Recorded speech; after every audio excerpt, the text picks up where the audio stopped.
Hello, folks. I'm Joey DeAngelis, here with Silent Film Saturday, episode number 42. Can't believe it's that many now.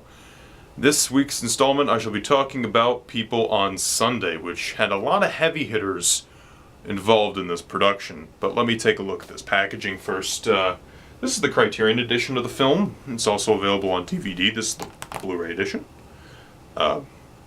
Directed by Robert Siodmak and Edgar Ulmer.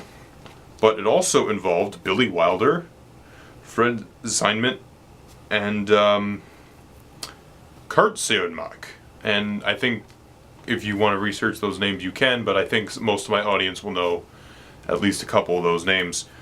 Supplemental content, new high-definition digital restoration, 2 scores from Mont Alto Orchestra and the Elena Katz-Cherubin, performed by the Czech Film Orchestra. Weekend on Wannsee, it's a documentary about the film, and then Ins Blau Hinnen, a 36-minute short from 1931, and a booklet featuring some essays. This film is interesting because when you think of a silent film, you generally think of a colossal epic, a melodrama, or a comedy. Those are the 3 main subcategories of the silent film. But this is a silent film that isn't quite melodramatic. I'm not saying it's completely natural, however, it was kind of an experiment. They took amateur actors and had them in this film as characters. These aren't just people that are, wearing these flowing gowns or these account from some foreign country you've never heard of, or, a war epic. It isn't anything like that. These are just average working people who work 6 days a week, and they look forward to their day off, which is Sunday. And that's what a good chunk of the film portrays, is how they spend their time on Sunday. There are characters in the film, and they do have names, but at the same time, I don't feel that's the main point. The point is to realize the fact that there is more to life than just, the glamorized, and over the top, like in some other silent films, which I'm not trying to criticize other silent films, because as you know, I'm a silent film fan myself, but it's just really refreshing to see something so different. This is a silent film made and released in 1930. Great Depression era, produced on a modest budget. I got a lot of good reviews when it came out, but I think it deserves more attention than it has been getting.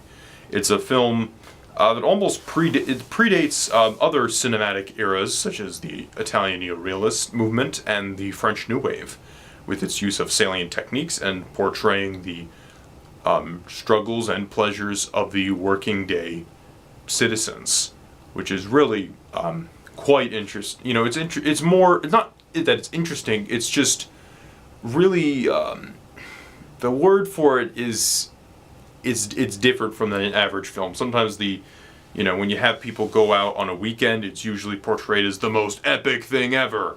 For example, the Hangover films. Now, I love the first Hangover. But I'm not going to talk about the other 2 here because they're bad movies. But the Hangover, it's kind of over the top. It's not a regular, weekend where 3 guys are a couple guys are on a bachelor party and they have a hangover. No, there's a tiger involved. You have Mike Tyson. They get a baby. Somebody lost a tooth. Things are just out of control. This movie, they're on a weekend and different things are happening, like romance and picnics and things of that nature, rather than, oh my god, the most epic thing ever, we're climbing down the Caesars, hotel with bed sheets, it's just, it isn't over the top. And I think probably my favorite segment in the film are these shots, these close-ups of just people, these nice close-ups of people, just staring at the camera, smiling, or doing their business and whatever. Not all of them are glamorous movie star type of people, and that's what really makes the film.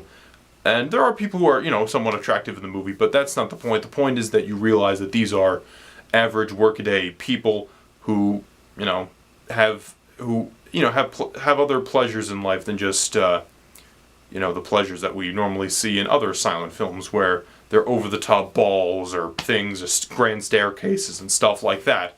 A lot of the events are obviously staged, however, they feel much more natural, especially when they're coming from amateur actors. They're not coming from someone who's been given, a really full blown out script and say, here you go.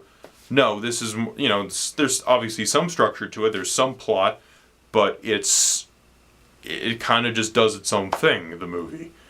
And I would say if you're a silent neophyte, someone who hasn't watched a lot of silent films, I would not recommend this to be your first silent film.